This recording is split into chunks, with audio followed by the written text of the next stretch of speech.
Objective function का हमेशा कहाँ हुआ करेगा, जो पॉलीगॉन बनेगी उसके जो कॉर्नर पॉइंट बनेंगे उसके ऊपर ही बनेंगे। तो ये तीन चीज़ें आपको समझ आ गई हैं। ये तीन बातें जो है इसमें से कोई एक ऑब्जेक्टिव में आपसे पूछा जाएगा, तो ये याद कर लें, कोई बड़ी इतनी मुश्किल बात नहीं है। बाकी 100% वही। अब आपके पास क्या होगा, find the maximum and minimum values of the function defined as. नई चीज़ आ गई है, ये x minus y is less than और equal to 2, x plus y is less than equal to 4, 2x minus y is less than और equal to 6, x is greater than और equal to 0। एक कांस्टेंट, दूसरी constant, तीसरी constant, चौथी constant. ये तो 100% पीछे वाली बातें ही हो गई। नई एक आ गई है, f of x Y is 2x plus 3y। ये ऑब्जेक्टिव फंक्शन है, सब्जेक्ट टू द कॉन्स्टेंट्स ये। तो आपका ऑब्जेक्टिव फंक्शन ये है, और आपकी जो subject to the constants limitations हैं जिनके अंदर रह के आपने मैक्सिमाइजेशन या मिनिमाइजेशन की बात करनी है, वो ये। उसी तरीके से 100% ये नंबर 1 हो गई, नंबर 2 हो गई, नंबर 3 हो गई, नंबर 4 हो गई, इन सारों को ग्राफ करेंगे। ग्राफ करके हमारे पास ये रीजन बनी है, ये रीजन बनी है, इसके कार्नर पॉइंट निकालेंगे। एक कार्नर पॉइंट हो गया, दूसरा कार्नर पॉइंट हो गया, तीसरा कार्नर पॉइंट हो गया, तो 1 2 3 कार्नर पॉइंट्स हमारे पास आए। अब इन कार्नर पॉइंट्स को निकाल के हम ऑब्जेक्टिव फंक्शन में जाके लगाएंगे। एफ ऑफ एक्स वाई में एफ ऑफ ये कार्नर पॉइंट कौन का, 0 4 ए का लगाया, तो इसका आंसर आ गया 12। वो उधर जो 2x प्लस 3y था उसमें जाके लगाना है, 2 इंटू 0 प्लस 3 इंटू 4 12। फिर दूसरा कार्नर पॉइंट है, उसकी वैल्यू लगाई है, फिर तीसरे की लगाई है। इनके आंसर जो है, एक का 12 आया, दूसरे का 9 आ गया, तो तीसरा 14। तो आपने ऑप्टिमल सॉल्यूशन बताना है, तो वो मैक्सिमाइज़ या मिनिमाइज़ की बात होती है। तो यहाँ पे उसने मिनिमाइज़ की बात की है। ये देखें, find the maximum and minimum. तो मैक्सिमम इसकी वैल्यू जो है वो आपकी कितनी है, 14, और मिनिमम कितनी है, 9। दस the minimum value of 2x plus 3 5 is 9 at the corner point 3 and 1। Note, ये जो हमारे पास रिजल्ट्स आए हैं, the minimum value of 2x plus 2y is the 8 and minimum 12. The minimum value is same at two corner points 0 4 and 3 1। अच्छा, ये बड़ी दिलचस्प बात बताई है कि 2 पॉइंट्स के ऊपर मिनिमम वैल्यू आई है। We observe that minimum value of at each point of the line segment A B is 8 as this.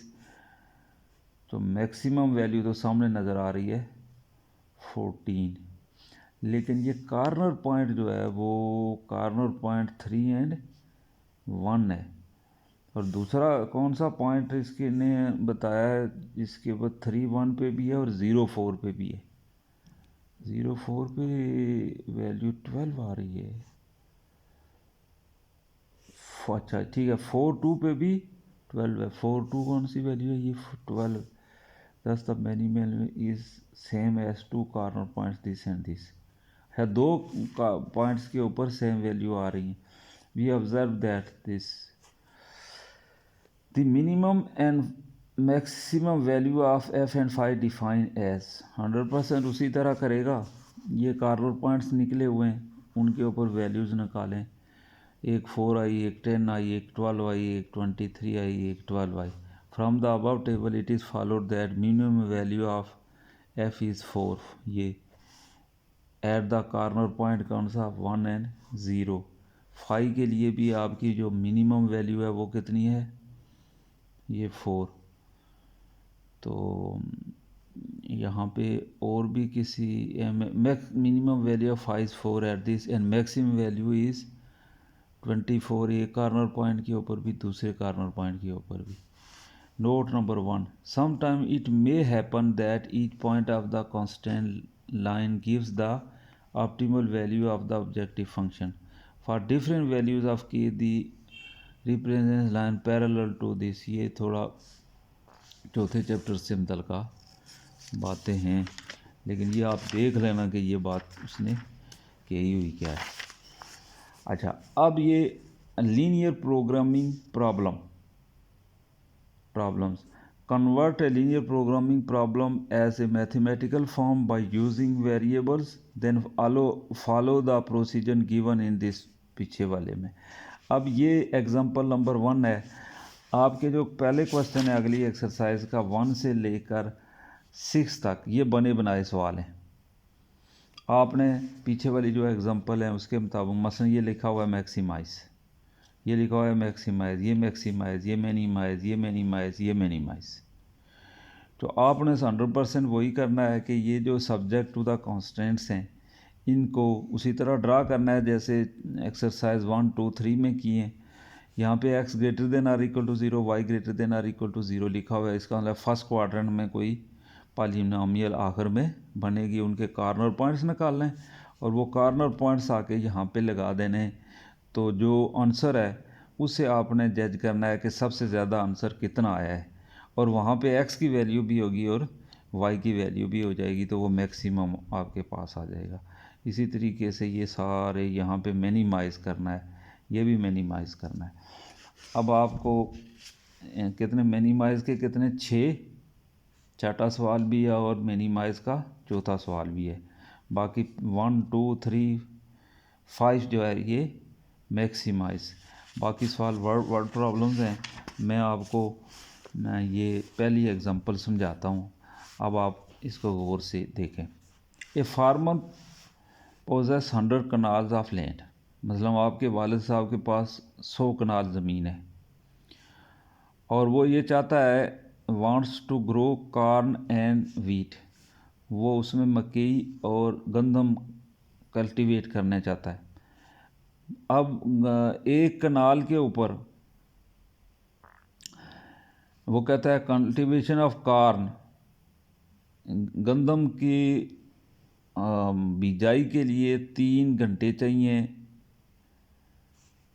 और जो kanal while cultivation of wheat requires 2 hours, मकई के लिए 3 घंटे और गंदम के लिए 2 घंटे एक कनाल को कल्टीवेट करने के लिए चाहिए। Working hours can not exceed 240, 240 घंटे से ज़्यादा वो नहीं, उसके पास इससे ज़्यादा वो काम नहीं हो सकता। If he gets the profit of 20 per kanal for corn and 15 per kanal of wheat, how many kanals of each he should cultivate to maximize his profit. तो अब आपके पास क्या हो गया, ये मसलन किसी के पास ये क्या है, वो ज़मीन है 100 कनाल, कितनी 100 कनाल, ये आपके वालिद साहब की ज़मीन है। अब इसमें वो खेतियाँ सी टंडियाँ सी बनी होती हैं। अब उन टंडियों में कुछ पोर्शन के ऊपर वो गंदम है, वीट, वो कॉर्न लगाना चाहता है, कुछ के ऊपर वीट लगाना चाहता है। अब ये कितनी कॉर्न के लिए हमारे पास खेतियां हैं कोई पता नहीं है, मसलन x खेतियां हैं, इसी तरह वीट के लिए से y खेतियां हैं। तो अब दो जो है वो अननोन x और y हमने रख लिए। Suppose that cultivate x kanal of corn, x kanal of corn and y kanal of wheat, ठीक हो जा। Then constant can be written as, ये सारी की सारी अगर वो बीज दे तो x plus y is equal to 100 हो जाएगा। लेकिन ये तो नहीं होगा कि इतना आइडियल सवाल तो नहीं है ना, उसमें कोई वक्त भी ज़ाया हो सकता है, कोई मतलब सारी की सारी जो है वो नहीं भी हो सकती। तो ये x plus y is less than 100 भी हो सकता है, और पूरी की पूरी भी एक कांस्टेंट ये बन गई। फिर दूसरी कंस्ट्रेंट बनेगी कि एक कनाल के ऊपर कार्न के लिए कितना लग रहा है 3 आवर्स, तो एक्स कार्न के लिए कितने लगेंगे 3x आवर्स। एक कनाल वीट के लिए कितने लग रहे हैं 2 आवर्स, तो वाई कनाल वीट के लिए कितने लगेंगे 2y आवर्स। तो फिर दूसरी कांस्टेंट क्या बनेगी 3x + 2y इज़, अब घंटे कितने हैं उसके पास, ज़्यादा से ज़्यादा 240 आवर्स। एक कांस्टेंट बन गई, दूसरी बन गई। हर सूरत में आपने वो कार्न भी कल्टीवेट करनी है, हर सूरत में आपने वीट भी कल्टीवेट करनी है। तो फिर इस मतलब x is greater than or equal to 0, y is greater than or is equal to 0। अगर ये नहीं करेंगे तो इसका मतलब ये है कि आपने बीजे ही नहीं है, तो फिर आप क्या बात कर रहे हैं मैक्सिमम प्रॉफिट की, फिर बात ही नहीं कर सकते आप। तो ये आपके पास कंस्ट्रेंट्स बन गई हैं, एक कंस्ट्रेंट बन गई, दूसरी बन गई, तीसरी बन गई, चौथी बन गई। अब ऑब्जेक्टिव फंक्शन बनाना है। ऑब्जेक्टिव आपका क्या है कि मैक्सिमाइज प्रॉफिट हासिल करना। तो आपके एक कनाल के लिए कितने प्रॉफिट है, किसके लिए, कार्न के लिए, वो कहता है कि इसके लिए है 20 रुपये, 20 रुपये है। तो एक्स कनाल प्रॉफिट आप कार्न के लिए कितना बन जाएगा 20x।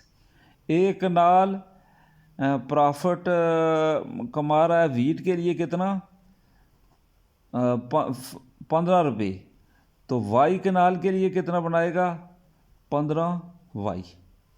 तो अब ऑब्जेक्टिव फंक्शन क्या बनेगा f(x(y) is equal to 20x + 15y।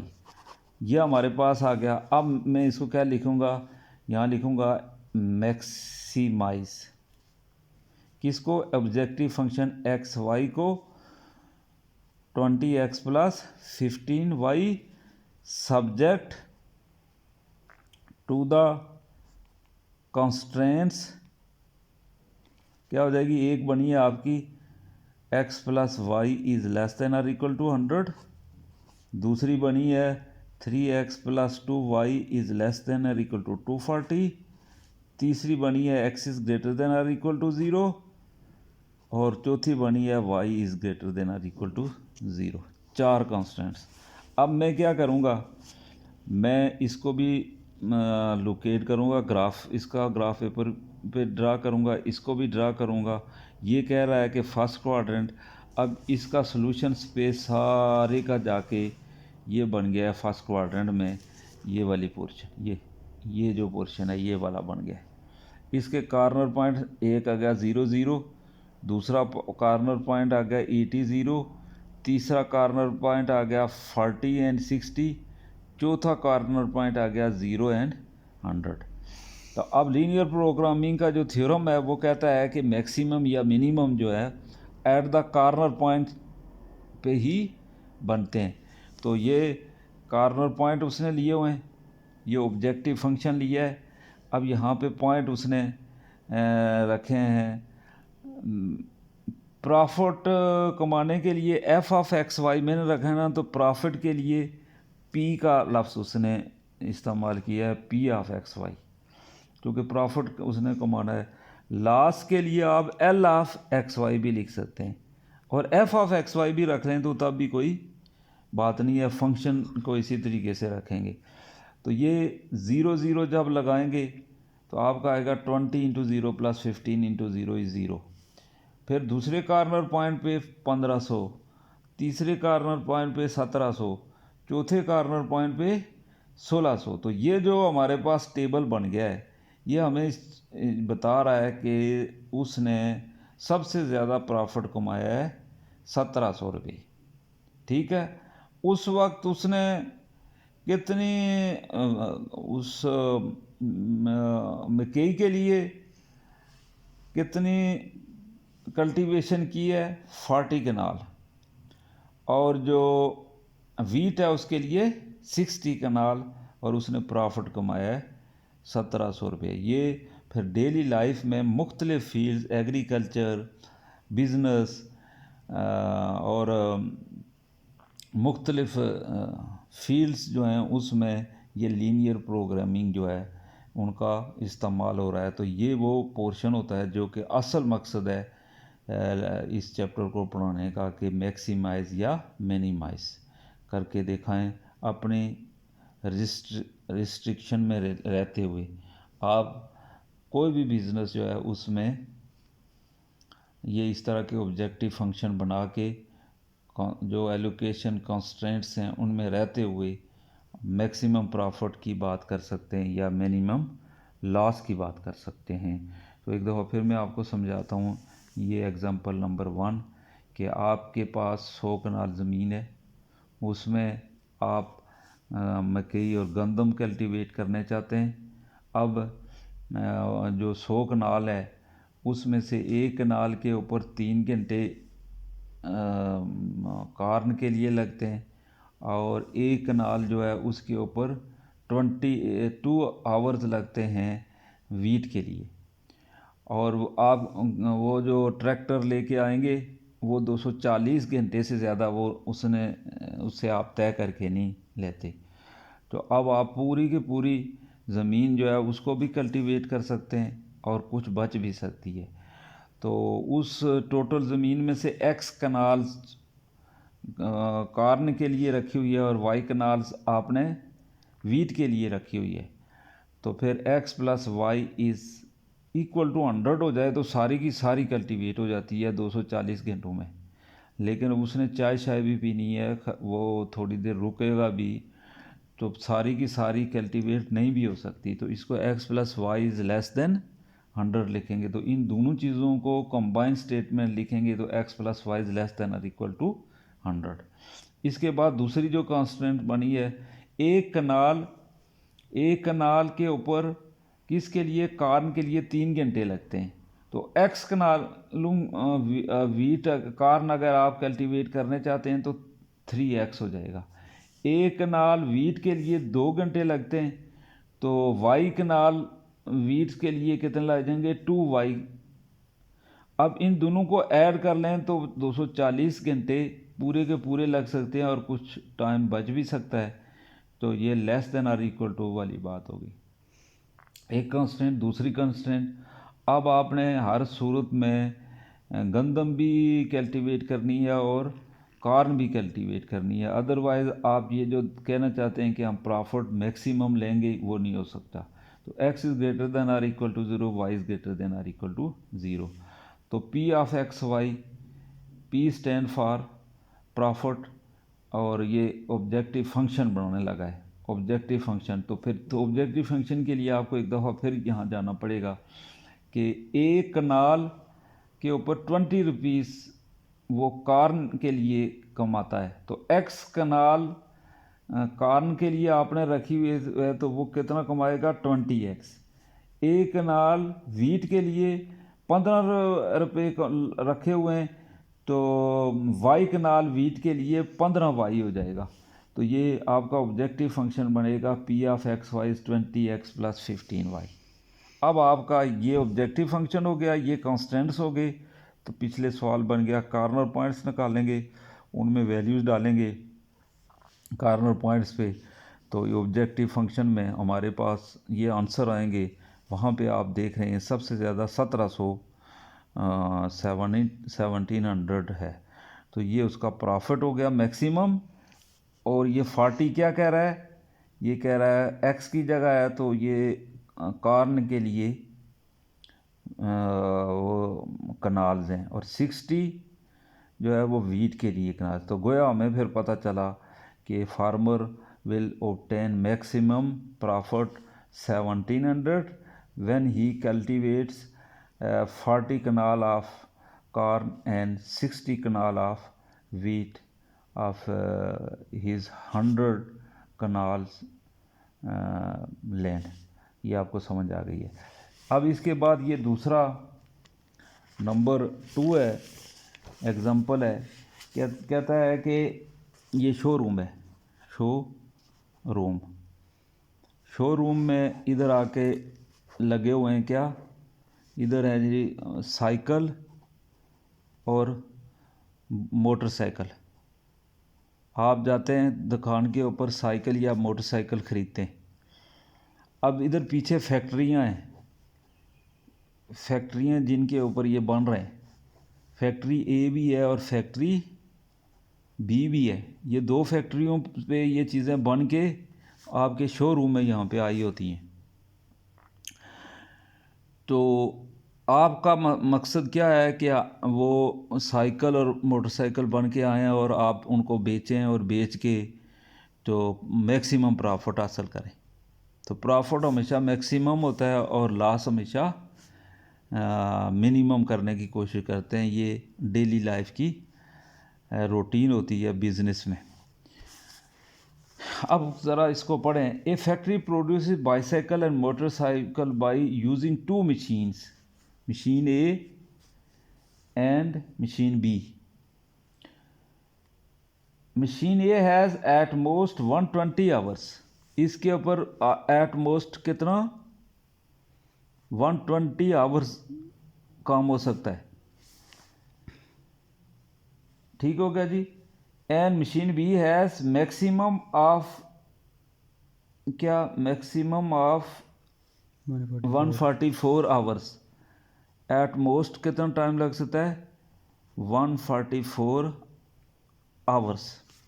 ये उसने रिस्ट्रिक्शन लगा दी है कि इस मशीन ए जो है मुमकिन है गर्म हो जाती हो या इसकी कैपेसिटी इतनी हो कि 120 घंटों से ज़्यादा इस मशीन के ऊपर काम नहीं हो सकता। दूसरी के ऊपर 144 आवर से ज़्यादा काम नहीं हो सकता। ये घंटों की रिस्ट्रिक्शन लग गई है। अब आपके क्या कहता है, manufacturing of bicycle required 5 hours in machine A. यहाँ पे पहले कौन सी चीज़ बना रहा है, बाईसाइकिल। बाईसाइकिल के ऊपर कितना 5 आवर्स, एक बाईसाइकिल के ऊपर 5 घंटे लगते हैं। एंड 4 आवर्स यहाँ पे एक बाईसाइकिल के ऊपर कितना 4 आवर्स लगते हैं। तो आपने यहाँ पे कितने बाईसाइकिल बनाने होंगे, एक्स बाईसाइकिल। तो एक्स बाईसाइकिल्स के ऊपर कितने लगेंगे 5x। और इधर आपने कितने एक्स रखने हैं, तो ये आ जाएगा आपका वाई रखने। तो फिर इसमें क्या आ जाएगा, let the number of bicycles to be maximum by x and number of motorcycle to be manufactured be y. ठीक हो गया जी। तो इधर 4y हो जाएगा, 4y एक बाईसाइकिल के लिए लगेगा। उसके बाद आप दूसरी constraint, then the time required to use a machine A for bicycle and y motorcycles is. अच्छा, बाईसाइकिल के लिए लैदा से बना रहा है, नहीं ये थोड़ा दोबारा से आप चेक करें, ये थोड़ा सवाल सही नहीं बना, पढ़ा मैंने पहले नहीं है ना, कि मशीन ए जो है इसके ऊपर भी साइकिल भी बन रहे हैं, इधर बाईसाइकिल भी बनेंगे, इसके ऊपर भी साइकिल बनेंगे और इधर भी बाईसाइकिल बनेंगे। मशीन ए के ऊपर जो इधर साइकिल भी बनाए और बाई साइकिल भी बनाए, इधर भी साइकिल बनाए और बाई साइकिल भी बनाए। तो अब आपने यहाँ पे आके शोरूम में एक्स साइकिल रखे हुए हैं और वाई बाई साइकिल रखे हुए हैं यहाँ पे आके हैं। मोटरसाइकिल बाईसाइकिल नहीं, बाईसाइकिल को एक बाईसाइकिल एक मोटरसाइकिल है। बाईसाइकिल तो मोटरसाइकिल में क्या फ़र्क होता है? मोटरसाइकिल वो होता है, बाईसाइकिल आम साइकिल होती है, मोटरसाइकिल ये 125। हाँ, चलें, इधर साइकिल भी है और मोटर साइकिल भी लगे हुए हैं शोरूम में, लेकिन बन रहे हैं वो फैक्ट्रियों में। तो हर फैक्ट्री के ऊपर घंटे उसने कहा कि ज़्यादा से ज़्यादा 120 ए के ऊपर लग सकते हैं और 144 बी के ऊपर लग सकते हैं। आप कहते हैं कि इस फैक्ट्री में एक्स क्या बन रहे हैं, साइकिल, और वाई मोटरसाइकिल। तो एक साइकिल के लिए 5 घंटे लगते हैं, तो एक मोटरसाइकिल के लिए कितने एक्स साइकिल के लिए 5x हो जाएंगे। एक मोटरसाइकिल के लिए कितने घंटे लग रहे हैं, पता नहीं 4 घंटे लग रहे हैं, तो वाई मोटरसाइकिलों के लिए कितना बन जाएगा, 5y। तो एक इस तरह से बनेगा 4x 5y प्लस 5x और 4y, इन दोनों को ऐड करें 5x plus 4y less than or equal to कितना आ जाएगा, 120।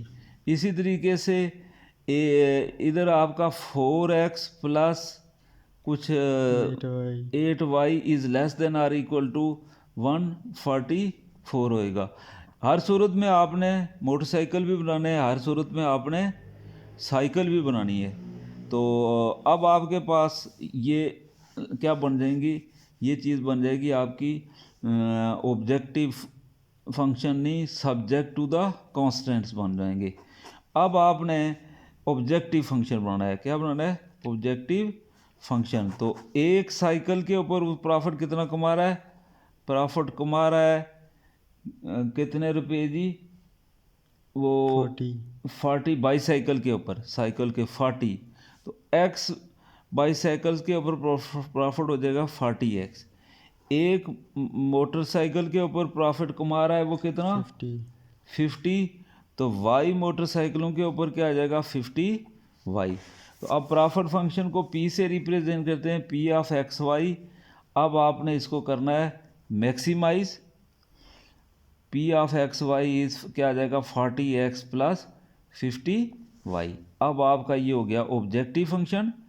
और सब्जेक्ट टू द कॉन्स्टेंट्स क्या हो गया, सब्जेक्ट टू द कॉन्स्टेंट्स एक बन जाएगी आपकी 5x plus 4y is less than और इक्वल टू 120, और दूसरी पता नहीं 4x plus 8y 4x plus 8y is less than और equal to 140, 4x is greater than और equal to 0, y is greater than और इक्वल टू 0। तो अब आपने क्या करना है, इसको नंबर 1 बनाना है, नंबर 2 बनाना है, नंबर 3 बनाना है, नंबर 4 बनाना है। अब सारी वो आप ड्रा कर लेंगे, ड्रा करने के बाद से जी इस तरीके से ड्रा हो गया। अब आपके पास इस तरीके से यहाँ पे ये चीज़ आपके पास से, मैं ये फ़र्ज़ी बात कर रहा हूँ, ये इसके कार्नर पॉइंट्स निकल गए, कार्नर पॉइंट्स निकल गए। इसके अंदर सारे के सारे सॉल्यूशन जो हैं वो इसको सेटिस्फाई इन कांस्टेंट्स को कर रहे हैं, लेकिन जो कार्नर पॉइंट वाले होते हैं वो या मैक्सिमम या मिनिमम देते हैं। इसको क्या, कौन सा थ्योरम कहते हैं, थ्योरम ऑफ लीनियर इनइक्वालिटीज़ कहते हैं। तो हम point A B C D जो भी आ रहे हैं वो जाके इस ऑब्जेक्टिव फंक्शन में लगाएंगे। जो आंसर आएगा जो सबसे बड़ा होगा, क्योंकि लफ्ज़ इस्तेमाल हुआ है मैक्सिमाइज, तो उसके ऊपर हम लोगों ने बात करनी है।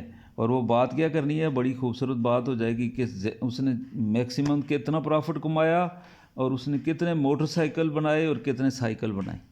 वो भी एक ही वक्त में हमें 3 बातें समझ आ रही होती हैं, प्रॉफिट मैक्सिमम भी आ जाता है और वो जो प्रोडक्ट बना रहा है उनकी तादाद कितनी है उसका भी पता पड़ जाता है। तो एक्स जो है हमने रखी हुई हैं साइकिल्स के लिए और वाई हमने रखे हुए हैं मोटर साइकिल के लिए। तो ये जनाब मैंने आपसे कहा था कल के हमने चैप्टर नंबर 2 को 2 लेक्चर्स में, तो 5 को 2 लेक्चर्स में ही ख़त्म कर देना है।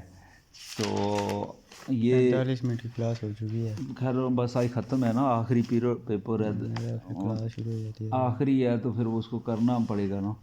अब मसलन क्वेश्चन नंबर 4 मैंने आपको क्या कहा है, 1 2 3 4 5 6 बने बनाए, 7 8 9 वर्ड प्रॉब्लम्स हैं, ये हमें बनाने पड़ेंगे जैसे वो पीछे 2 एग्जांपल्स मैंने आपको करवाई हैं, ये आपने खुद ट्राई करनी है। अब मुझे चैप्टर नंबर क्वेश्चन नंबर 4 कहता है कि मिनिमाइज़ करें किसको, ऑब्जेक्टिव फंक्शन उसने रखा हुआ है z is equal to 2x plus y. ये ऑब्जेक्टिव फंक्शन हो गया। z ऑफ एक्स वाई लिखना चाहिए।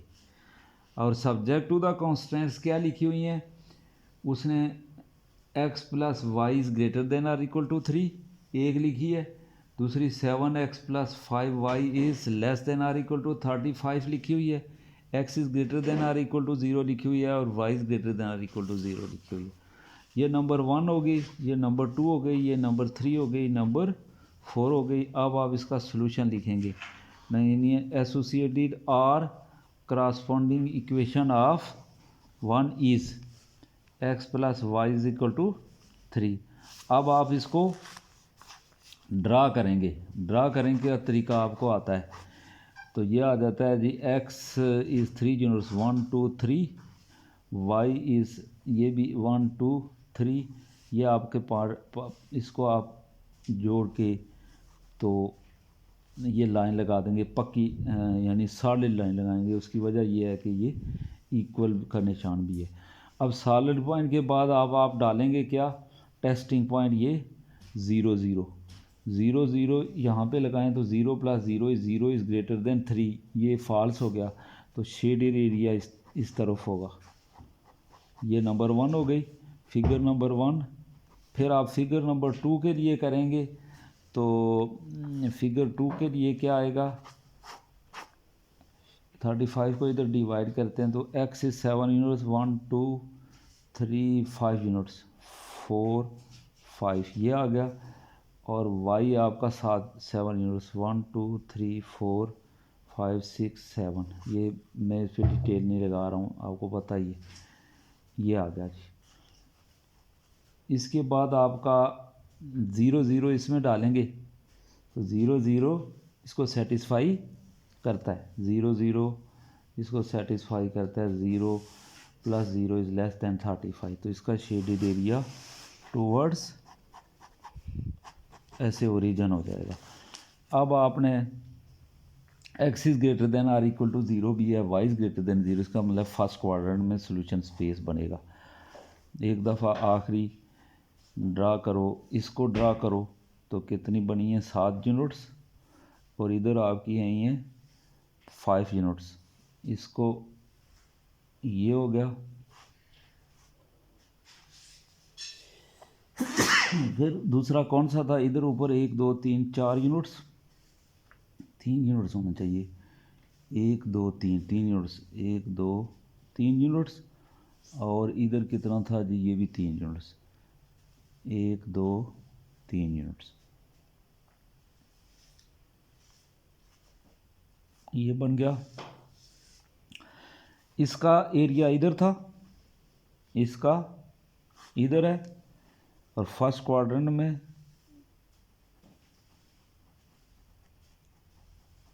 ये वाला पोर्शन बनेगा, एक कॉर्नर पॉइंट, दूसरा कॉर्नर पॉइंट, तीसरा कॉर्नर पॉइंट, चौथा कॉर्नर पॉइंट।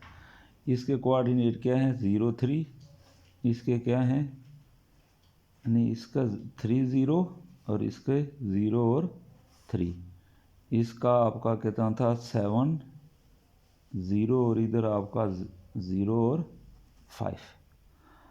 तो ये जो ऑब्जेक्टिव फंक्शन है हमारा कौन सा है, z of x y is equal to कितना है 2x प्लस वाई, तो z एट 3 0 करेंगे तो ये आ जाएगा 3 2 ज़ार 6, z एट 7 0 करेंगे तो ये आ जाएगा आपका कितना के 14, z ऑफ 0 3 करेंगे तो ये आपका कितना आ जाएगा, z ऑफ 0 3 3, और z ऑफ 0 5 करेंगे तो ये आपका आंसर कितना आ जाएगा 5।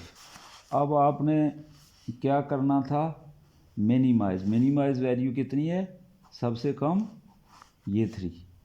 तो अब आपने यहाँ पे कमेंट्री करनी है कि मिनिमाइज़ वैल्यू ऑफ z, ये लिखा हुआ minimise value of z is 3, जब x होता है 0 और y होता है 3 के। तो ये चैप्टर नंबर 5 में आप लोगों ने नंबर 1 तो पढ़ा है इनइक्वलिटीज़ के बारे में, नंबर 2 आपने पढ़ा है क्या जी, ग्राफ। नंबर 3 आपने पढ़ा है शेडिड एरिया। नंबर 4 आपने पढ़ा है शेडेड एरिया ड्रा किए हैं कॉन्स्टेंट्स ज़्यादा। फिर नंबर 5 आपने रीजन सॉल्यूशन रीजन की बात की है। नंबर 5 सॉल्यूशन रीजन या उसको सॉल्यूशन स्पेस की की की है। फिर उसके बाद आपने क्या कॉर्नर पॉइंट्स निकालें, और फिर ये 2 एक्सरसाइजें पहली हो गई। तीसरी में आपने पढ़ा है कि ऑब्जेक्टिव फंक्शन क्या होता है, और फिर आपने पढ़ा है ऑप्टिमल सॉल्यूशन पढ़ा है, और फिर आपने थ्योरम ऑफ लीनियर प्रोग्रामिंग पढ़ा है। और लीनियर प्रोग्रामिंग क्या होती है ये भी आपने पढ़ना है। फिर आपने पढ़ा है कन्वेक्स रीजन। फिर आपने कन्वेक्स रीजन के बाद एक चीज बाउंडेड एंड अनबाउंडेड रीजन। ये बात आपने इतनी सुनी नहीं है, लेकिन वहाँ पे वो जो कर्वें बन रही होती हैं उनका वो बाउंडेड हो जाएं तो कॉन्स्टेंट के अंदर तो बाउंडेड हो रहा है, अगर उनका स्पेस खुला छोड़ा हुआ हो तो अनबाउंडेड। ये अनबाउंडेड आप अपनी बुक से देख लेंगे। बुक की एक एक बात पढ़ें और समझें। तो अल्लाह हाफिज़। चैप्टर नंबर 5 7 नंबर 2 लेक्चर्स में मैंने बता दिया, लेकिन सारा काम आपके लिए छोड़ दिया। ये इतनी सारी चीज़ें हमने 2 लेक्चर्स में पढ़ ली हैं। तो आप इसका एक एक सवाल करें, जो चीज़ समझ नहीं आ रही है वो इंशाल्लाह हम बाद में करेंगे। अब इसके बाद हमने चैप्टर नंबर 7 शुरू करना है।